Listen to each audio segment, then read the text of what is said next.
some people, but it doesn't have to be. Accountability really is about choices and results. Jody Holland joins us today in the Leadership Corner to talk about the accountability choice. So I guess you're right.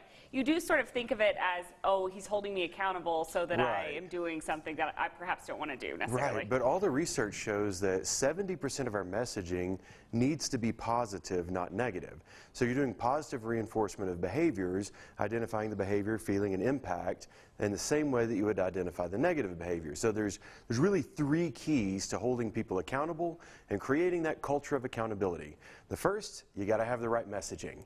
And so as you're looking at your messaging and you're trying to make sure that people are saying the right things, the focus has to be on behaviors and outcomes, not on the person. So in other words, you don't label the person for doing something wrong, nor do you label them for doing something right. If you tell them they're awesome one day and they're a moron the next day, an awesome moron really doesn't fit. Right. So you've got to make sure that you're saying the behavior, the feeling, and the impact of what you have done are X. And you describe that for them, and that's a clear and concise messaging. The second piece of making sure that you create positive accountability is people have to understand the consequences that they're facing. There are positive consequences the same as there are negative ones. I actually like the word result better than I like consequences. When you think about the result, when you do specific things, you achieve a result. Right. You're either going to achieve the right result or you're going to achieve the wrong result. Okay. It all depends on what behaviors you exhibit. So when people understand that when you do it right, you're going to be rewarded. When you do it wrong, you're going to be facing consequences. But I always come back to that one word, you have the choice to do it either way that you want to, because you need the responsibility with that person. And then the third and final component, you have to demonstrate it. You can't hold other people accountable if you're not willing to intentionally be held accountable yourself.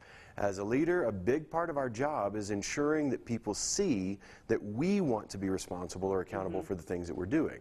But I think there's a formula of 70% positive, 30% negative when you're explaining consequences, as well as when you're dealing with things. So you're really talking about an accountability. How do I modify behaviors to get the outcomes that I want? And that's all about the behavior, the feeling, and the impact in your messaging, making sure that they understand the good and the bad of the consequence, and then demonstrating it as a leader. And making sure that accountability is an intrinsic motivation instead of an extrinsic, right? So you're building a skill of accountability in the person. Very good. I'm proud of you for knowing intrinsic and extrinsic. Well, you know, Jody Holland, I've been listening. So those satisfiers that Herzberg talks about in his two-factor theory, those things that are internal motivators, that's what drives the ultimate performance, and that's why you need the affirmation.